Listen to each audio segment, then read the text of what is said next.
जब कभी हम अयोध्या जाया करते थे जी। तो एक उदास प्रकृति दिखाई पड़ती थी। एक छोटी सी जगह, उस रोड से उतरते फिर स्मशान से आगे बढ़ते हुए संकीर्ण गलियां, चारों तरफ उदासी, टूटे फूटे खंडर। ऐसा लगता ही नहीं था कि भगवान राजा रामचंद्र का कभी यह स्थान रहा हो।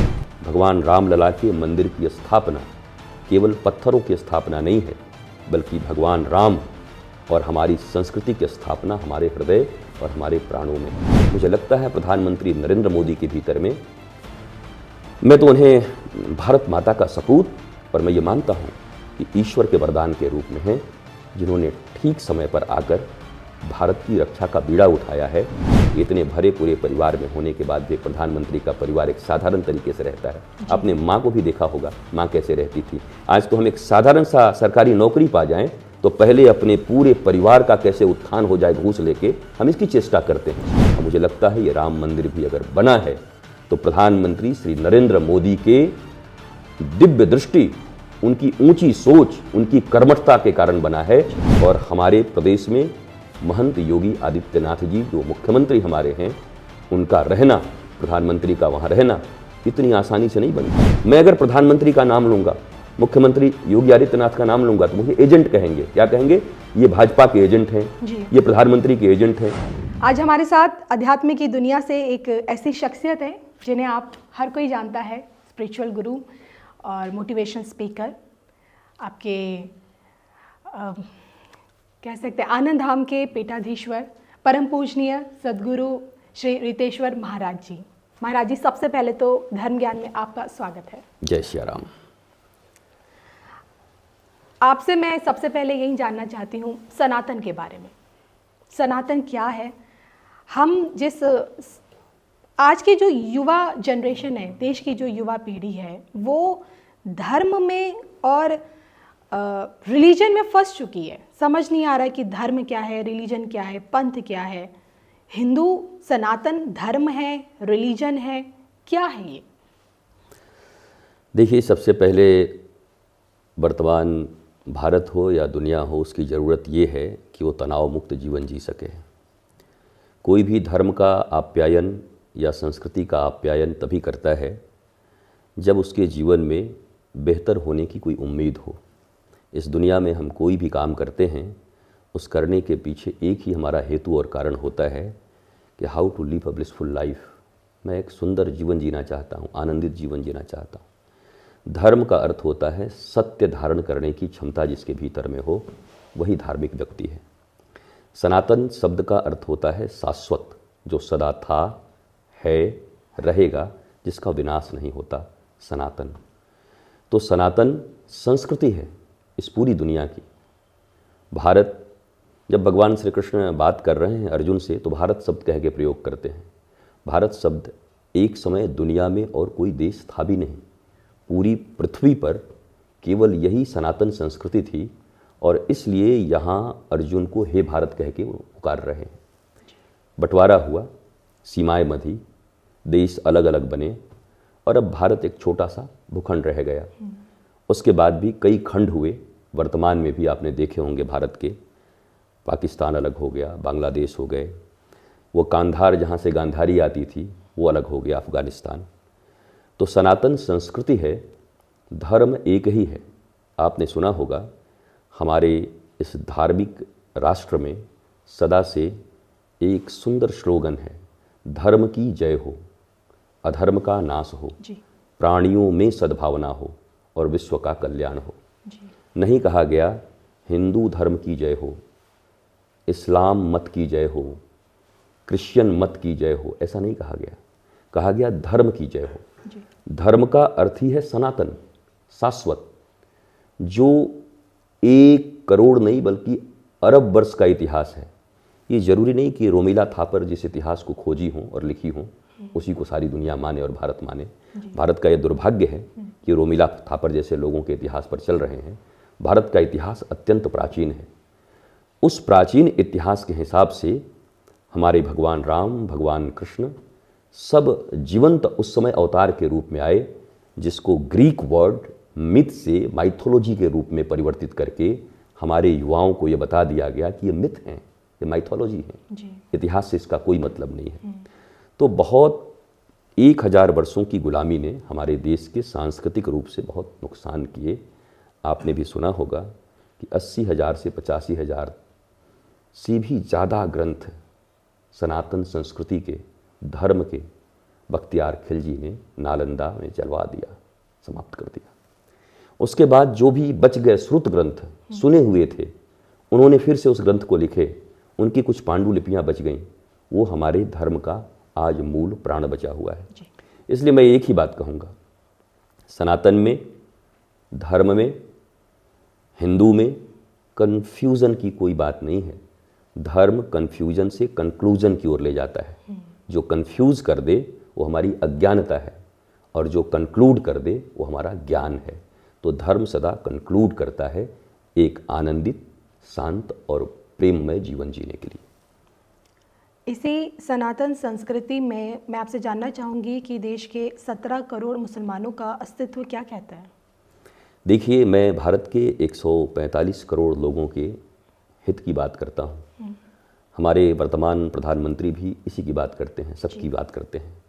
मुझे ऐसा लगता है भारतवर्ष की भूमि पर रहने वाला हर व्यक्ति सनातनी है।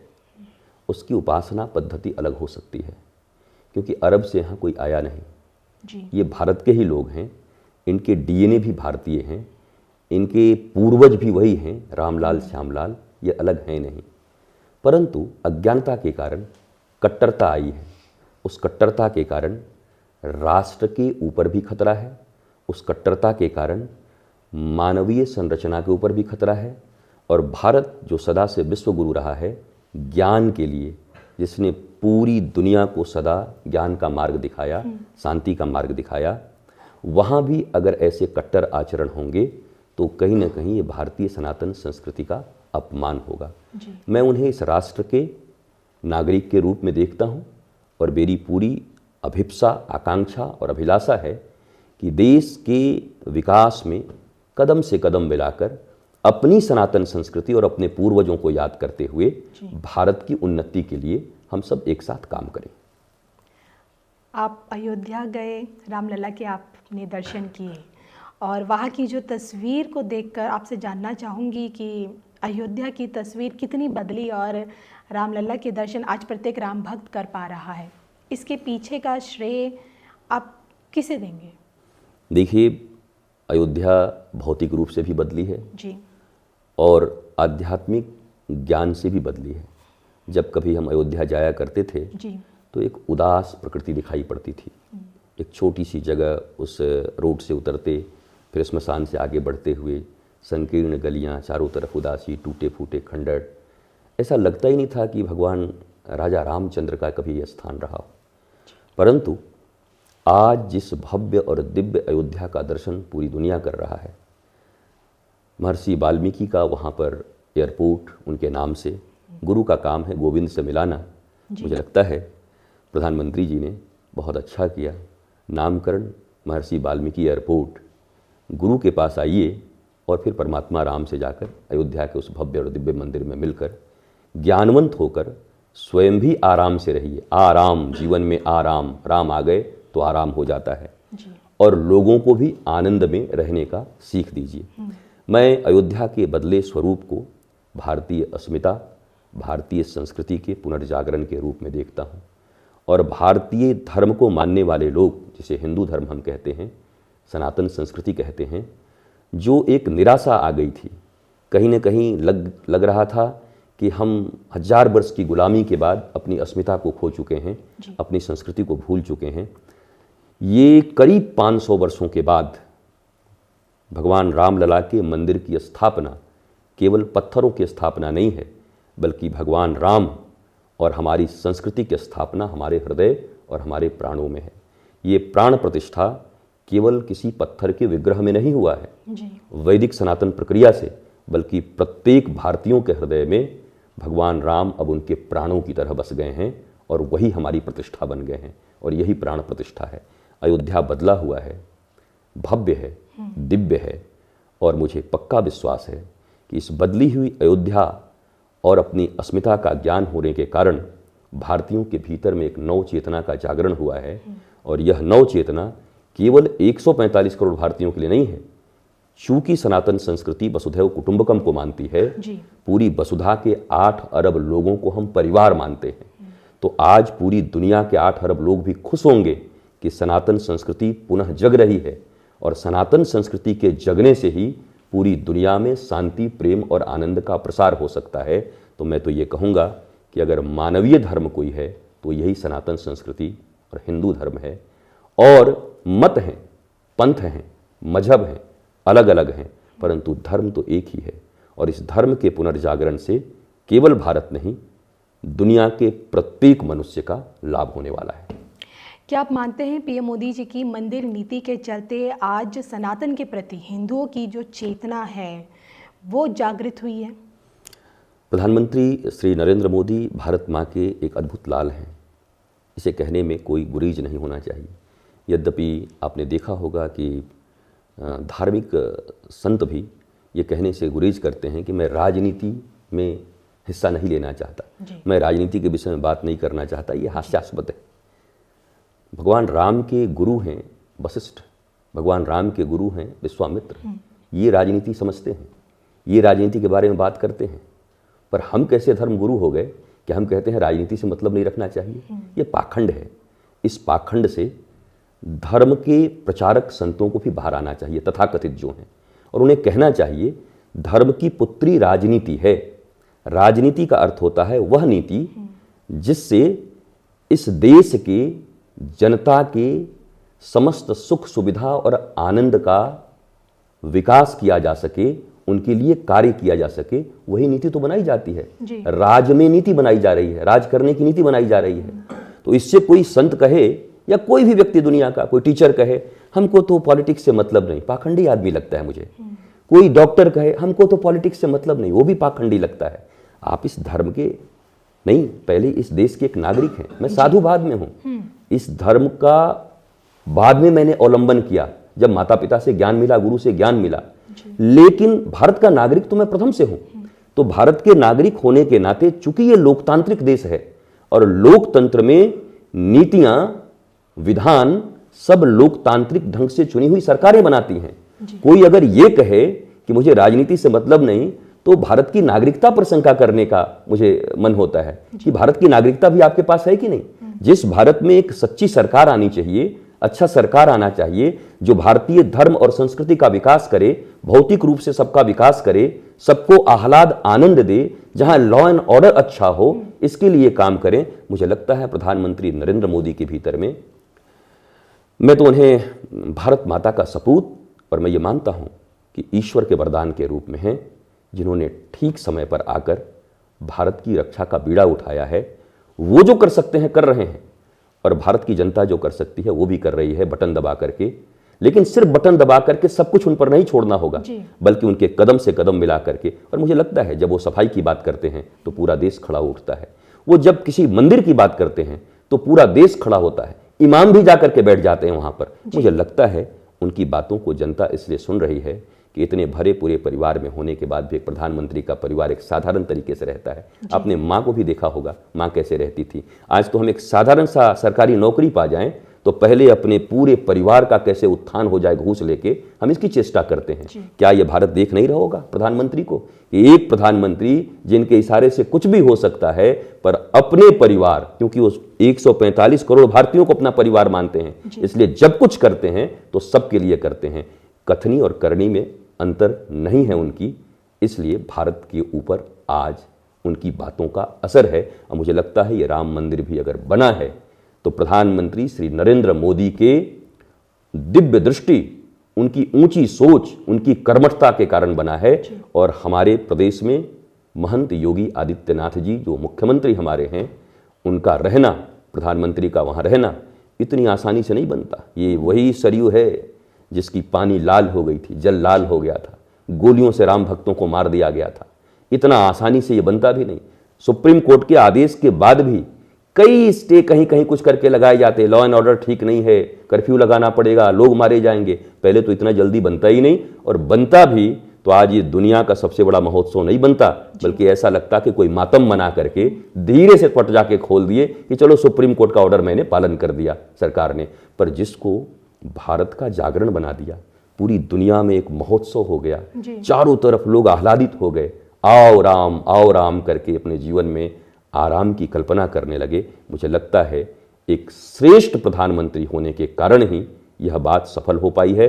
मैं उन लाखों करोड़ों लोगों को जिन्होंने अपने परिवार की चिंता नहीं की, जिनको भारतवर्ष में कभी आवारा और चंदाखोर कहा गया, जिन्होंने सरस्वती पूजा रखे, दुर्गा पूजा रखे, जिन्होंने राम जी की यात्राएं निकाली, हनुमान जी की यात्राएं निकाली। कुछ लोग तो डाइनिंग टेबल पे बैठ के खा रहे थे और ड्राइंग रूम में बैठे हुए थे, और वो उन लोगों को कहते थे कि आवारा लोग हैं मोहल्ले के। मुझे लगता है जिन्हें आप आवारा कहे, अगर आज अपने प्रतीकों को जिंदा न रखते, ध्वज को उठाए न रखते, तो आज शायद भारतवर्ष में ये दिन नहीं आता। तो उनको भी प्रणाम करता हूं जिनको हमारे देश के तथाकथित लोगों ने चंदाखोर कहा और जिनको आवारा कहा, वो भी प्रणाम के योग्य हैं। मैं राष्ट्रीय स्वयंसेवक संघ को बार बार कहता हूं, जिन्होंने इतने वर्षों से लगातार भगवान राष्ट्र के जागरण के लिए काम किया कि भगवान और धर्म को मानो और राष्ट्र के प्रति अपने कर्तव्य का निर्वाह करो। आप उनके भी कर्म को नकार नहीं सकते। एक बड़ी प्यारी सी बात आपको कहता हूं, लोग डरते क्यों हैं? इसलिए डरते हैं ना कि मैं उनका नाम लूंगा तो मुझे कहेंगे दलाल हैं। दलाल शब्द को कहते हैं एजेंट इंग्लिश में। एजेंट का मतलब होता है संवाहक, जो चीजों को प्रवाहित करता है, प्रसारित करता है। ये बात जानने की जरूरत है भारतीयों को भी, क्योंकि भारतीय भी इंग्लिश में है। न उनको हिंदी आती, न संस्कृत आता, न इंग्लिश आता है, न पूरी इंग्लिश जानते हैं, न वो पूरी हिंदी जानते हैं। तो संवाहक कहते हैं एजेंट को। मैं अगर प्रधानमंत्री का नाम लूंगा, मुख्यमंत्री योगी आदित्यनाथ का नाम लूंगा, तो मुझे एजेंट कहेंगे। क्या कहेंगे? ये भाजपा के एजेंट हैं, ये प्रधानमंत्री के एजेंट हैं। गुलाब की पुष्प खिली हुई है कहीं पर, और आपकी नासिका तक लाने के लिए एजेंट का काम कौन करता है?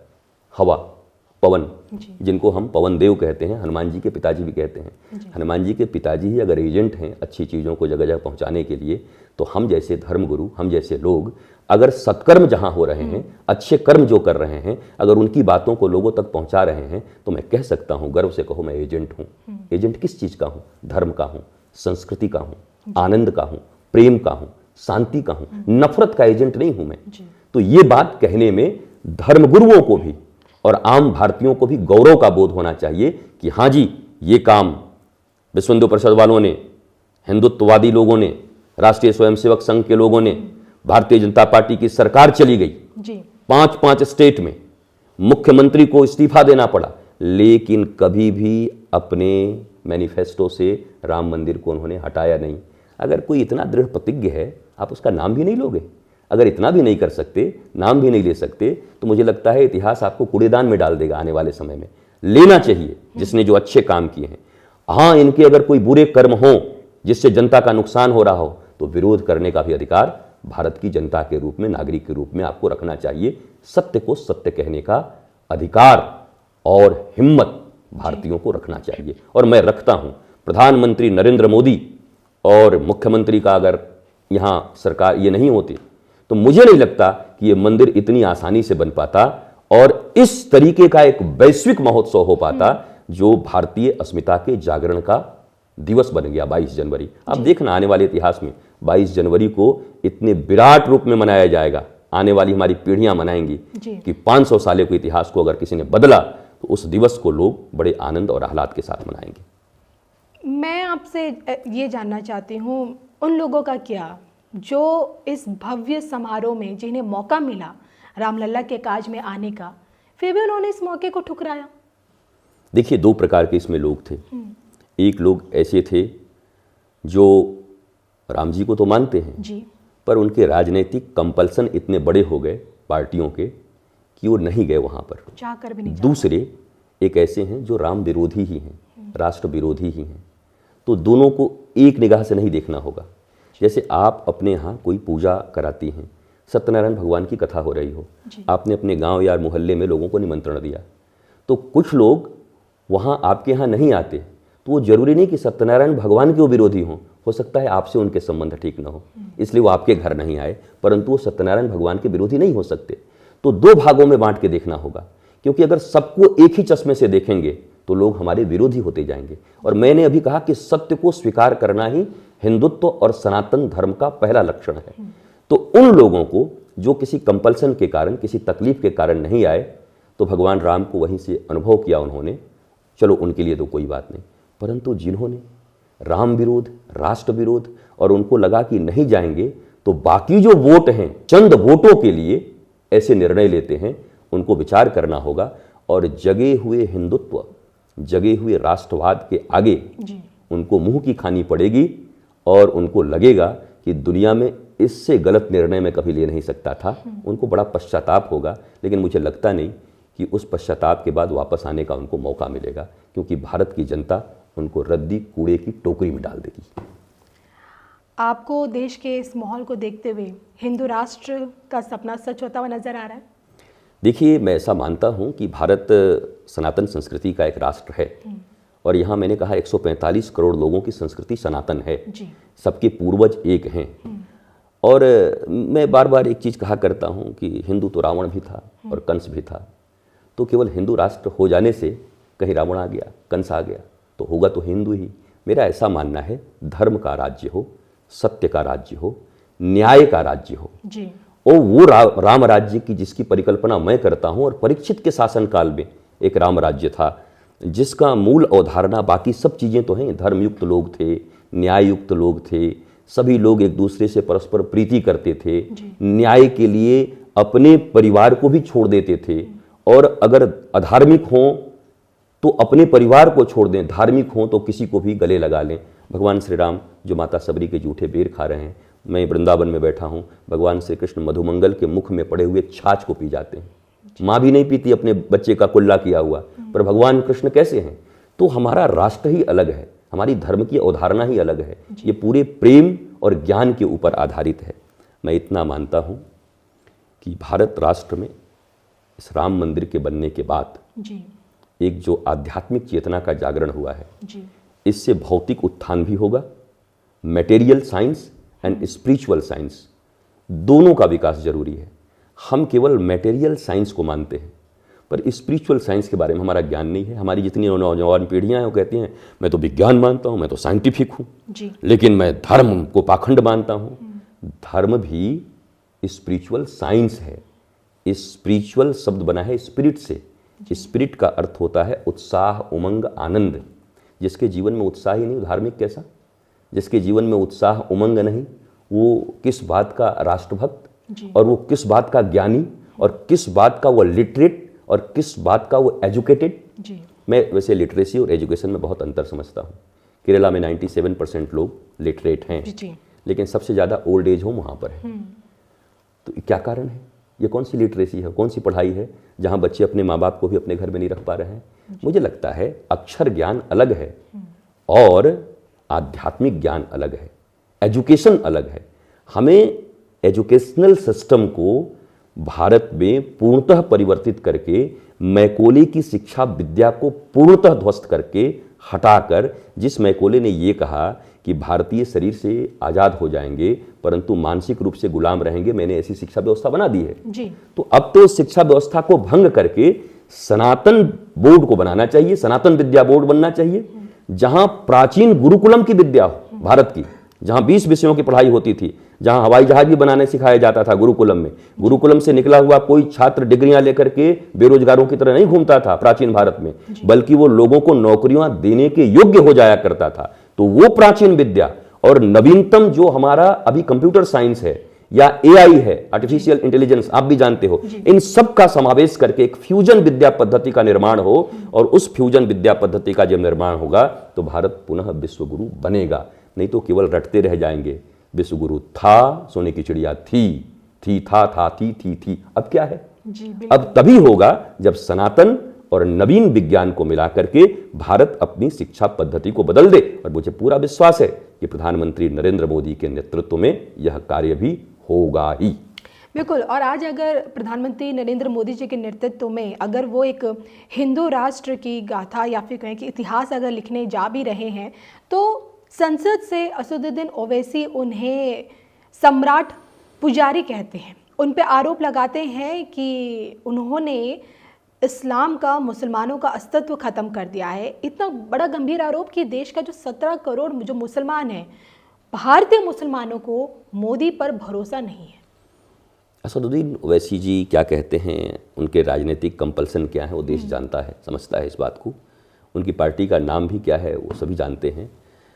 अब मेरा एक बात कहना है, वो कहते हैं मुसलमान सब, मुसल्लम ईमान जिनके पास हो जी, जिनके अपने जीवन में ईमान हो, राष्ट्र के प्रति ईमान हो, धर्म के प्रति ईमान हो, मानवता के प्रति ईमान हो, इसके विरोधी हैं नरेंद्र मोदी। नरेंद्र मोदी ने तो पूरी दुनिया में डंका बजा रखा है मानवता का। जी, नरेंद्र मोदी के नेतृत्व में बड़े बड़े देश आकर के काम करने को राजी हो रहे हैं, और हमारे देश में बाहर के देशों में जो 56-57 मुस्लिम कंट्री हैं, वहां के मुस्लिम ये कह रहे हैं कि इस्लामिककरण हमारे राष्ट्र का हो गया, जितना सुविधा हमें नहीं, आनंद नहीं, उतने भारतीय मुसलमानों को है। क्या ये बात असदुद्दीन ओवैसी को सुनाई नहीं पड़ती, दिखाई नहीं पड़ती? मुझे लगता है ये वोटों की राजनीति है, वो उसी के दम पे जी रहे हैं। हैदराबाद में कुछ सीटें उनको मिलती हैं, लेकिन इस बात का भी तो वो रोते हैं कि अब हमसे हमारी मस्जिदें छीनी जा रही हैं। क्यों इतिहास को कुरेदा जा रहा है? जो हो गया सो हो गया है। 90 आपका वर्शिप एक्ट जब बन चुका है, उसके बाद क्यों उसे खत्म करने की कोशिश की जा रही है? अयोध्या का तो चलो हो गया है, अब आप ज्ञानवापी के भी पीछे पड़े, वहाँ तो हम नमाज अदा करते हैं, आप वहाँ से भी हमें हटाना चाहते हैं। मथुरा में ईदगाह मस्जिद से अब हमें हटाना चाहते हैं। अभी मैं आपके कैमरे को छीन लेता हूँ, आप कैमरे लेके आए हो, माइक लेके आए हो, मोबाइल आपका छीन लेता हूँ। छीनने के बाद एक एक्ट बना देता हूँ कि भाई जो छीन लिया गया है वापस नहीं किया जाएगा। आपका मन मानेगा? आपके सामान को लूट लिया गया, आपने एक्ट बना दिया। कमाल है। जिन मंदिरों को आपने तोड़ दिया, जिन भारतीय प्रतीकों को आपने नष्ट कर दिया, जिन सांस्कृतिक अवधारणा को नष्ट करने के लिए आपने न जाने कितने नापाक खेल खेले इस भारतवर्ष में, महिलाओं की इज्जत तक लूट ली गई। कश्मीर में क्या नहीं हुआ, कौन देशवासी नहीं जानता? वो बात की बात तो छोड़ दीजिए, उस समय क्या हुआ होगा जिस समय मंदिर तोड़े गए थे। आईने अकबरी पढ़ लीजिए, अकबर क्या कहता है कि मैंने बचे खुचे जितने मंदिर थे सब तोड़ दिए। तो जो चीज भारतीयों से छीन लिया गया, आज जब भारतीय कानून के माध्यम से 496 साल के बाद इतना धैर्य सनातन संस्कृति और हिंदू धर्म छोड़ के हो कहां सकता है? इतने धैर्य से इंतजार किया, सुप्रीम कोर्ट के आदेश के बाद वो मंदिर हमने बनाया, उसके बाद वो कह रहे हैं कि मस्जिद तोड़ दिया गया। कमाल है। ये वही लोग हैं जो 145 करोड़ भारतीयों के बीच में भेदभाव पैदा करना चाहते हैं। मैं भी ऐसे हजारों लाखों मुसलमान को जानता हूं जो प्रसन्न हैं, खुश हैं, हमारे साथ दीपक भी जलाए हैं वो, कि आनंद आ गया। बाबर हमारा कौन, वीर अब्दुल हमीद हमारे हो सकते हैं जिन्होंने पाकिस्तान के छक्के छुड़ा दिए थे टैंक के माध्यम में। हमारे एपीजे अब्दुल कलाम आजाद हो सकते हैं जो मिसाइल मैन है हमारे भारत के। आप वृंदावन में हो, यहीं गोकुल में रसखान हैं जो कृष्ण भक्ति की ध्वजा को लेकर के चलते थे। ये वही वृंदावन है जहां ताज बेगम आई थी, जो जा रही थी मक्का मदीना, पर जब भगवान का दर्शन हुआ तो देख करके बोली कि मेरे खुदा का दर्शन तो मुझे अब यहीं हो गया, मुझे मक्का मदीना जाने की जरूरत नहीं। मैं इस संस्कृति की बात कर रहा हूं। इस संस्कृति के जितने भी मुस्लिम भाई बहन हैं वो सब आनंदित हैं, आह्लादित हैं। वो देश तोड़क, देश विध्वंसक लोग हैं, उनकी बातें अब सुनी नहीं जाएंगी। राष्ट्र की अस्मिता जग गई है। 145 करोड़ भारतीय अपना राह देख रहे हैं। मुट्ठी भर लोग कुछ हैं जो दुनिया में हर जगह होते हैं। सतयुग में भी हिरण्यकश्यपु हिरण्याक्ष थे, त्रेता में भी रावण था, द्वापर में भी कंस था, तो आज क्यों नहीं होंगे? जब उस समय में थे, आदमी कहते हैं सतयुग आ जाए, वो सतयुग में नहीं था हिरण्याक्ष। आज तो छोटी मोटी चोरियां हुआ करती हैं, हिरण्याक्ष ने पूरी पृथ्वी चुरा ली थी। आप बताओ, तो कलयुग अच्छा है कि सतयुग अच्छा है? इस कलयुग में भी ऐसे लोग हैं, दुर्योधन हैं, रावण हैं, सब हैं, पर ये मुट्ठी भर हैं। और आपको पता ही, सत्यमेव जयते, विजय तो सदा सत्य की होती है, धर्म की होती है। हम धर्म पथ पर चल रहे हैं और भारत की विजय होगी, भारतवासियों की विजय होगी, सनातन संस्कृति का विजय होगा, हिंदू धर्म का विजय होगा। लेकिन यह बात सिर्फ काशी और मथुरा की नहीं है ना, क्योंकि देश में तो ऐसे मस्जिद मंदिर वाला विवाद तो जगह जगह है। तो क्या देश की सारी मस्जिदों में को तोड़कर वहाँ पुनः भव्य मंदिर के निर्माण करवाना जाना क्या सही है? देखिए, मैं अयोध्या में था तो एक जर्मन टीवी के पत्रकार हमसे हमारा इंटरव्यू ले रहे थे, और बहुत श्रेष्ठ वहाँ की जर्मन की बड़ी टीवी है। तो पूछ रहे थे कि एक बात बताइए, हमारे जर्मनी के बच्चे भी ये जानते हैं कि जब वेटिकन सिटी का नाम आता है तो हम समझते हैं क्रिश्चियनिटी की बात हो रही है जी। जब मक्का मदीना की बात आ रही है तो समझते हैं इस्लाम की बात हो रही है। वैसे अयोध्या, मथुरा और काशी का जब नाम आता है तो जर्मनी के बच्चे भी जानते हैं कि ये हिंदुओं के देवता भगवान राम, भगवान कृष्ण और भोलेनाथ का जन्म स्थान है या उनका स्थान है, ये होली प्लेस है। तो क्या आपके भारत के लोग नहीं जानते? उन्होंने मुझसे पूछा। मैं बोला जानते तो सब हैं। देखो, सोए हुए व्यक्ति को जगाने का उपाय है। पर जो सोने का नाटक कर रहा है, जगा हुआ है, उसको आप कैसे जगाओगे? वो नहीं जगेगा। जानते सभी हैं, पर विवाद उनके मन में है, वो संवाद करना नहीं चाहते। वरना कौन नहीं चाहता अयोध्या श्री राम का, मथुरा श्री कृष्ण का, काशी बम बम भोलेनाथ का? ये भी पूछने की बात है। तो ये 3 जगह पर भी जब इनको आपत्ति है, जब सारी दुनिया जानती है कि हिंदुओं के देवी और देवता के प्रमुख स्थान हैं, तो बाकी की बात मैं नहीं करता। मुझे लगता है सौहार्दपूर्वक पहले इन तीनों को ये सौंपें, अन्य का, और ये तीनों सौंपे। मुझे लगता है जब भारतवर्ष में 145 करोड़ भारतीय हैं, 145 करोड़ सनातन संस्कृति के मानने वाले लोग हैं, पहले एक सद्भावना तो आपके मन में जगे। मैंने आपसे कैमरा छीना था, आपके माइक छीने थे, मोबाइल छीना था, मेरे मन में सद्भावना आई, मोबाइल दे दिया। फिर और सद्भावना बढ़ेगी तो मैं आपको बोलूँगा नहीं, कैमरा भी तो आप ही का है। फिर मैं बोला नहीं, आपका कोई सामान रखना उचित नहीं है, ये आपका है, आप इसको अच्छे से रखें। सद्भावना जब बढ़ेगी तो निश्चित ही उनके मन में भी आएगा कि बाबर से उनका कोई रिश्ता नहीं है। बाबर तो उज्बेकिस्तान से आया हुआ लुटेरा, अब लुटेरों को अपना पूर्वज मानेंगे? और कैसे कैसे पूर्वज रहे हैं, उनके नाम पर सड़कों का नाम रखिए, ताज बेगम रोड, उनके नाम पर रखिए वीर अब्दुल हमीद रोड, पर बाबर रोड, औरंगजेब रोड, वही।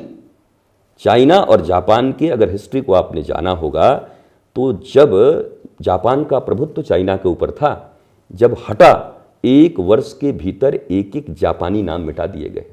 1 वर्ष केवल लगे, चाइना ने जापान का नाम वहां से मिटा दिया कि नहीं, हम स्वतंत्र हैं, कोई जापानी नेम नहीं, चाइनीज नेम रहेगा। हमारे देश को 70-75 साल तो आज़ादी के हो गए। पता नहीं हम क्यों लुटेरों का, बर्बर आतंकियों के नाम पर अपने देश के प्रतीकों का नाम, सड़कों का नाम, भवनों का नाम, ये कब जगेंगे भारतीय? ये तो साधारण सी बात है। मैं हिंदू मुसलमान की बात फिर नहीं करता, मैं कह रहा हूं वीर अब्दुल हमीद के नाम पर रखो वीर अब्दुल हमीद मार्ग। याद आएगा क्या? बोला भैया पाकिस्तान को जिन्होंने छक्के छोड़ाए थे वो वीर अब्दुल हमीद हमारे देश के, ये नहीं रखते, बाबर रखते हो, औरंगजेब रखते हो। ये तो सरासर बेईमानी है मुझे लगता है। और मुसलमान बेईमानी नहीं कर सकता, पक्का मुसलमान, क्योंकि मुसल्लम ईमान, उनके पास ईमान है। जिनके पास ईमान नहीं होगा वही ये लोग बोलते हैं और वो लोग ऐसी बातें करते हैं। सच्चा मुसलमान, सच्चा मुसलमान से मुझे याद आया यूनिफॉर्म सिविल कोड। जब हम सब एक हैं, एक कानून के अंदर क्यों नहीं? यूनिफॉर्म सिविल कोड में आप जानते ही हैं कि एक मुस्लिम पक्ष उसका विरोध कर रहे हैं। उत्तराखंड में हो गया है, अब राजस्थान में भी देखने को मिलेगा। मैं आपसे जानना चाहती हूँ, देश के मुसलमानों को इससे आपत्ति है, शरीयत को मानना चाहते हैं, लेकिन यूनिफॉर्म सिविल कोड में नहीं आना चाहते हैं, क्यों? मैं ये कहूँगा कि सिर्फ उनको ही विरोध नहीं है, बल्कि आप देखो बहुत सारे लोग हैं जो, सभी वो तो नहीं हैं। आप मिस्टर सीताराम येचुरी से पूछ लेना कभी, मैं ना, हाँ आप नाम पूछ लेना, बहुत सारे नाम ले सकता हूँ मैं, उनको भी, वो तो मुसलमान नहीं है जी। मेरा ऐसा मानना है, फिर हिंदू मुसलमान के चश्मे से न देखते हुए राष्ट्रभक्त, राष्ट्र प्रेमी और राष्ट्र के विरोधियों के रूप में हमको देखना चाहिए।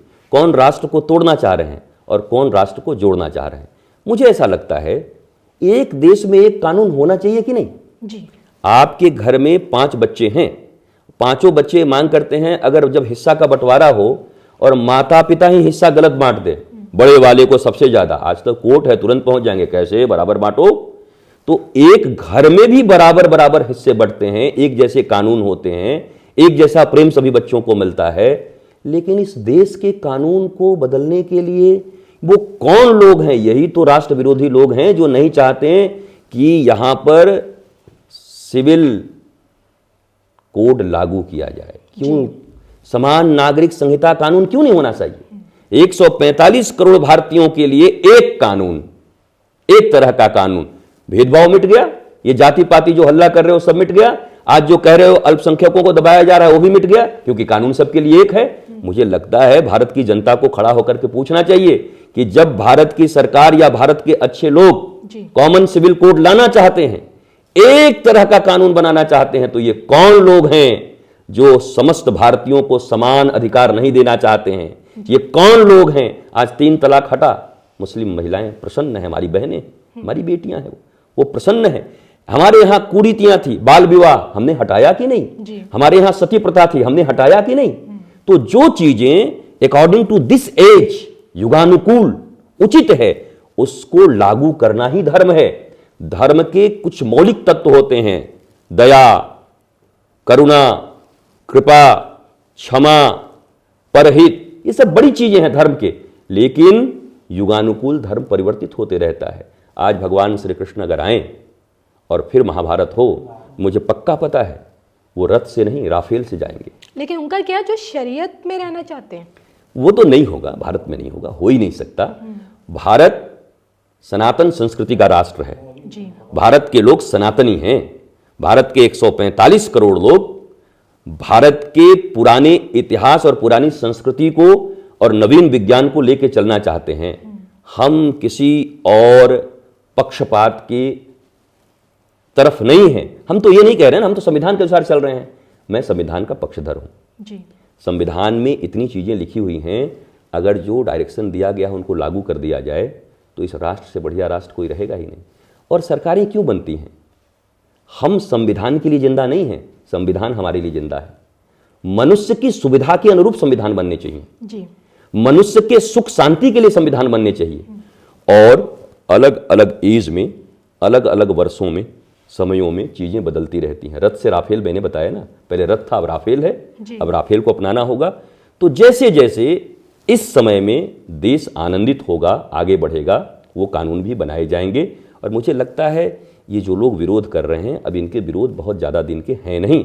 भारत में समान नागरिक संहिता कानून भी लागू होगा और भारत के 145 करोड़ लोगों को समान अधिकार मिलेगा। कोई नहीं रोक सकता। ये कह के नहीं रोक सकते आप कि ये मुस्लिम महिलाएं हैं, इनको तकलीफ होनी चाहिए क्योंकि हमारा धर्म का विषय है। हम कह दें कि हिंदू महिलाएं हैं, इनको तकलीफ होना चाहिए, हम इनको दबाएंगे क्योंकि धर्म का विषय है। नहीं, कोई भी संवेदनशील सरकार और संवेदनशील समाज मनुष्यता को ऊपर रखती है।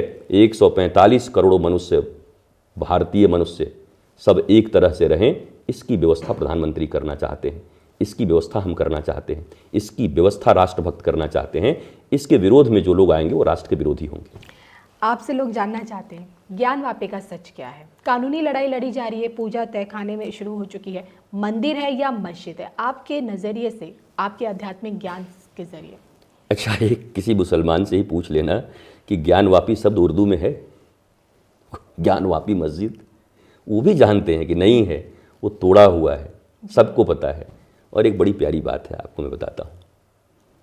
भारत में पहले इतनी जनसंख्या तो थी नहीं, 500 वर्ष पहले। तो उस जनसंख्या में इतने ज़मीन थे, तो क्या ज़रूरी है कि मंदिरों से सट के मस्जिद बनाए गए थे? क्या इतनी ज़मीन की कमी थी? कहीं बना लिए होते बड़े बड़े मस्जिद।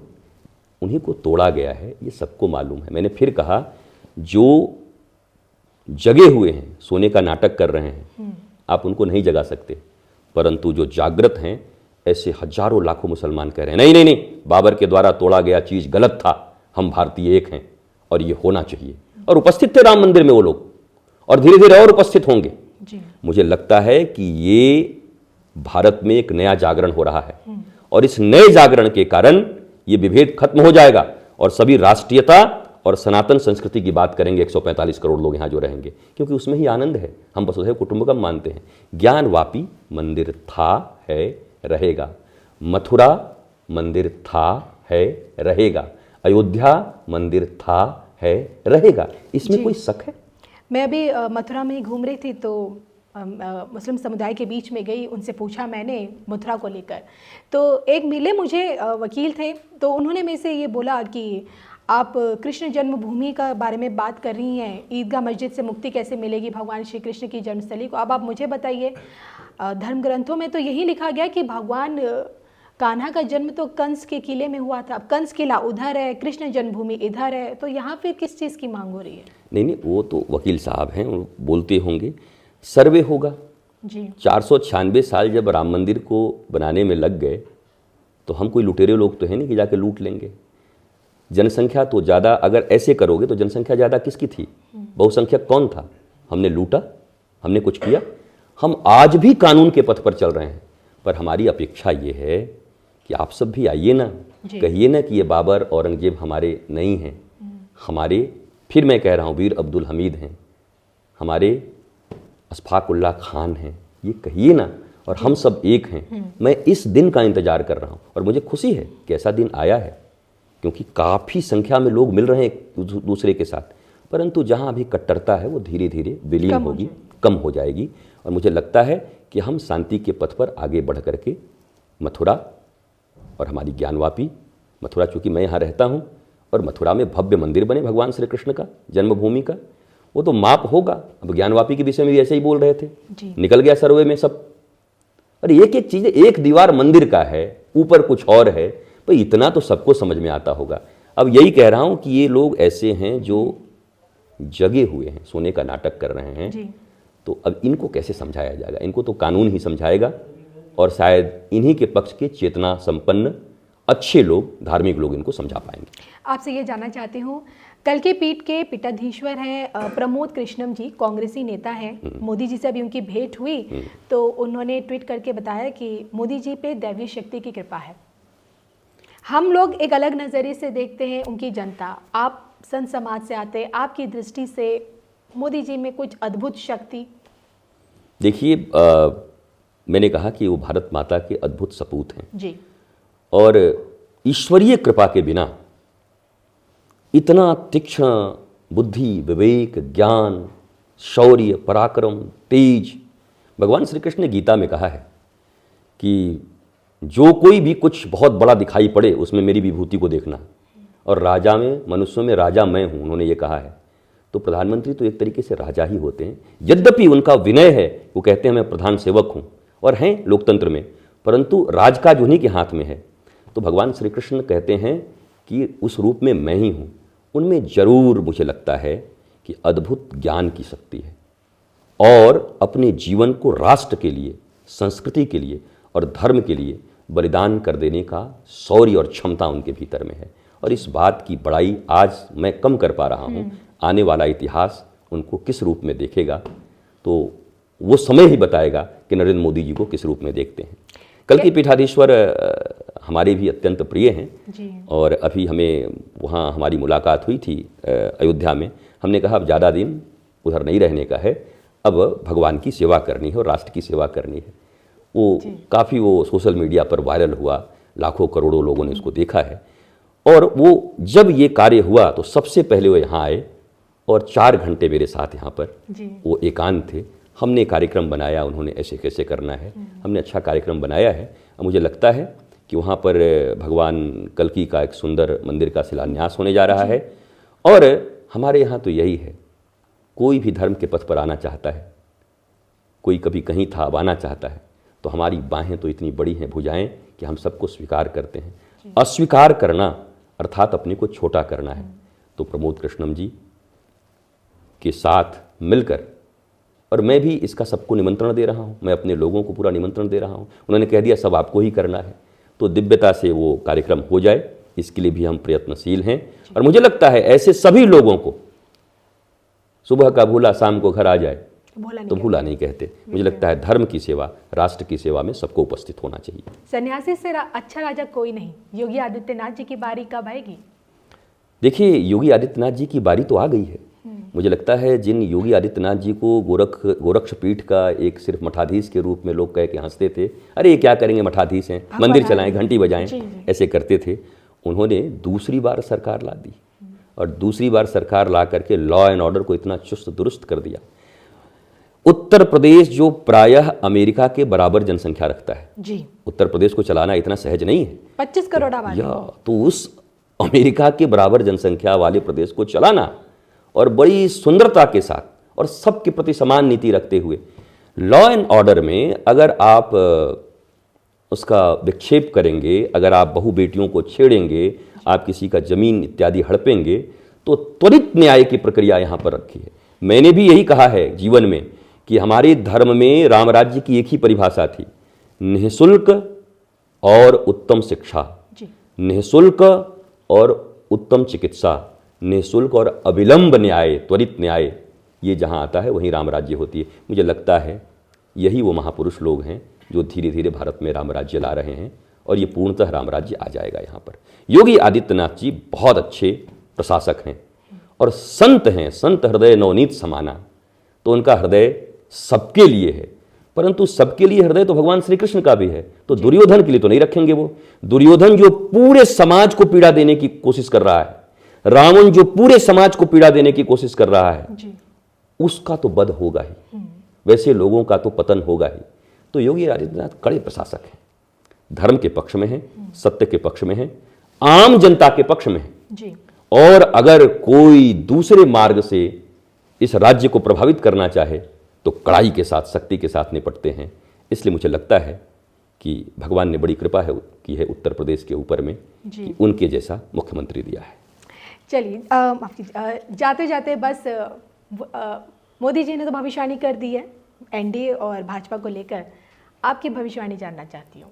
देखिए, लोकतंत्र में बयार सब कुछ कहती है, सीटों को लेकर बयार सब कुछ कहती है। जी। आज आप देखो, मैं चूंकि इस प्रत्यक्ष राजनीति में मैं नहीं हूँ और धर्मपीठ पर हूँ, राजनीति में समझता बहुत हूँ क्योंकि मैं श्री कृष्ण को फॉलो करता हूँ जी। और पॉलिटिक्स और डिप्लोमेसी पैदा होती है श्री कृष्ण के चरणों से। तो मैं नहीं समझता, ऐसी बात नहीं, मैं बहुत अच्छे से समझता हूँ। विद्यार्थी जीवन में स्टूडेंट लीडर भी मैं रहा हूँ, मैं सारी चीज़ों को समझता हूँ। मुझे ऐसा लगता है जो बयार है और राम मंदिर बनने के बाद जो उत्साह है, और केवल राम मंदिर नहीं, लोगों की जीवन बहुत सहज हुई है, गरीब माताओं की, गरीब ग्रामवासियों की, आदिवासियों की, उसका फल तो मिलेगा ना। और न मिलेगा तो इसका अर्थ है कि भारत दुर्दशा चाहता है अपनी। मुझे पक्का पता है प्रचंड बहुमत के साथ ये सरकार बनेगी और ये सरकार बनकर बचे हुए जो निर्णय हैं जो भारत को लेने चाहिए जी। वो त्वरित रूप से लेंगे, क्योंकि 2047 तक भारत को बनाने का जो विजन है संतों के मन में भी है, राजनीतिज्ञों के मन में भी है और एक आम जनता और नागरिक के मन में भी है कि हमारा भारत कितना महान हो। उसके लिए प्रचंड बहुमत से सरकार आएगी, प्रचंड। इंडी गठबंधन का क्या?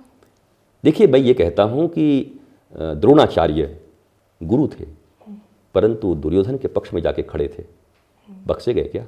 नहीं।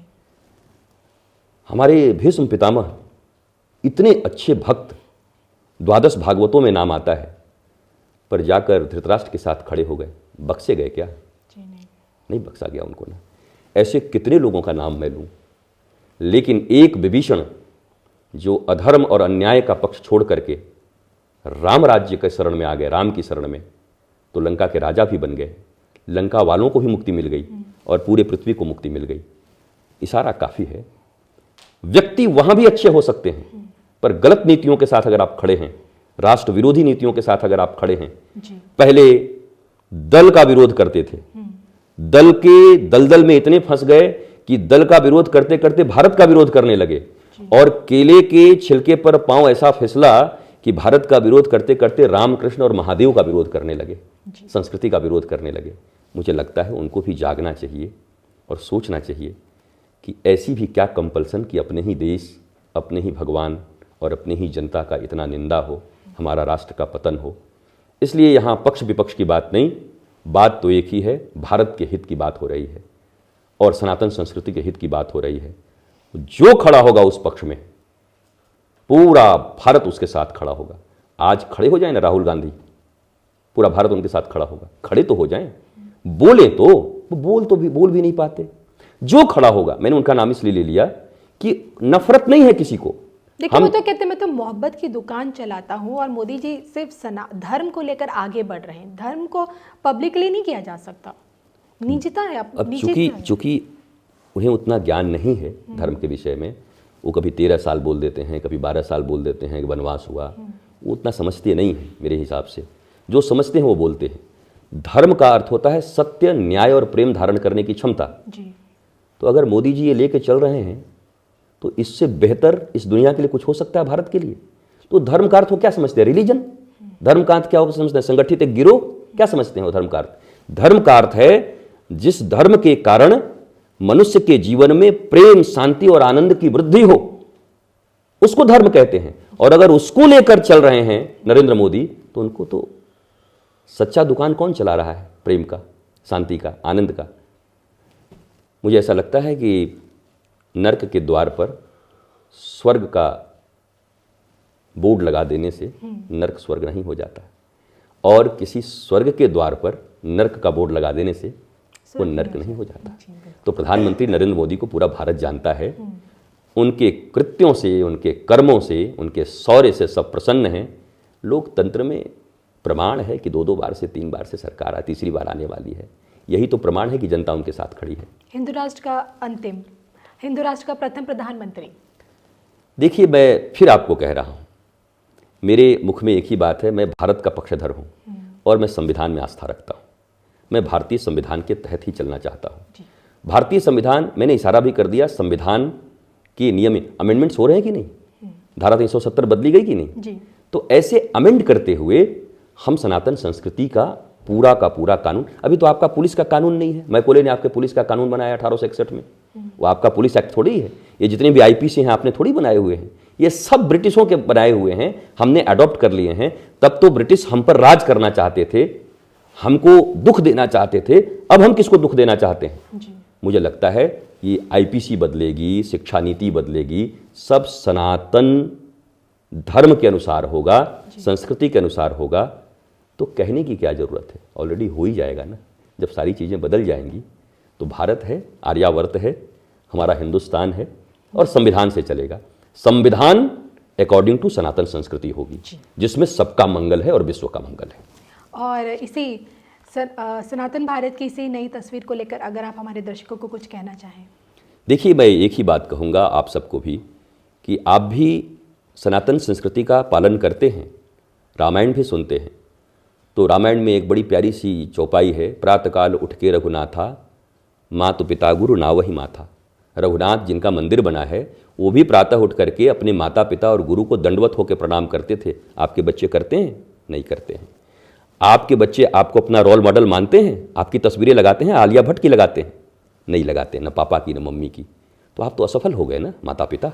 ना आपके बच्चे आपकी तस्वीर लगा रहे हैं, ना आपको नायक मान रहे हैं, ना आपको अपना रोल मॉडल मान रहे हैं, ना आपके बच्चे उठ करके भगवान राम की तरह अपने माता पिता और गुरु को, गोविंद को प्रणाम कर रहे हैं। क्या शिक्षा दिया है आपने? ये तो आपके हाथ में था ना, ये तो आप दे सकते हो ना अपने घर में। इसलिए मैं कहता हूँ अपने बच्चों को संस्कृति की शिक्षा दीजिए, धर्म की शिक्षा दीजिए। जब वो भगवान राम की तरह होंगे तो उस शौर्य और वीरता के साथ कोई रावण, कोई कंस, कोई दुर्योधन पनप नहीं पाएगा। लेकिन आप ही अगर केवल पाश्चात्य सभ्यता की ओर भागेंगे, बाप बड़ा ना भैया, सबसे बड़ा रुपया, तो 74% भारतीय तनाव की जिंदगी जी रहे हैं। ये आप भी आरटीआई डालिए, आप पत्रकार हैं। More than 74% mentally disorders in India, Bharat में बड़ा कठिन है। 88% पूरी दुनिया में, 90% अमेरिका में। क्या ये विकास है? मुझे लगता है संस्कृति का और धर्म का ज्ञान जैसे जैसे बढ़ेगा, जिसके लिए प्रधानमंत्री जी प्रयत्न कर रहे हैं और सारे संगठन प्रयत्न कर रहे हैं, तो आने वाले समय में तनाव भी दूर होगा। तनाव मुक्त जीवन तो आपको भी चाहिए, बिल्कुल, हर सबको चाहिए, आपको भी चाहिए। तनाव मुक्त जीवन के लिए धर्म को अपनाइए। धर्म बहुत भय मुक्त और तनाव मुक्त जीवन देता है। इसलिए मैं पुनः निवेदन करूंगा, मटेरियल साइंस के साथ साथ इस स्पिरिचुअल साइंस को भी अपना लीजिए। बिल्कुल। हमसे जुड़ने के लिए, हमसे बातचीत करने के लिए आपका बहुत बहुत शुक्रिया। प्रणाम। प्रणाम।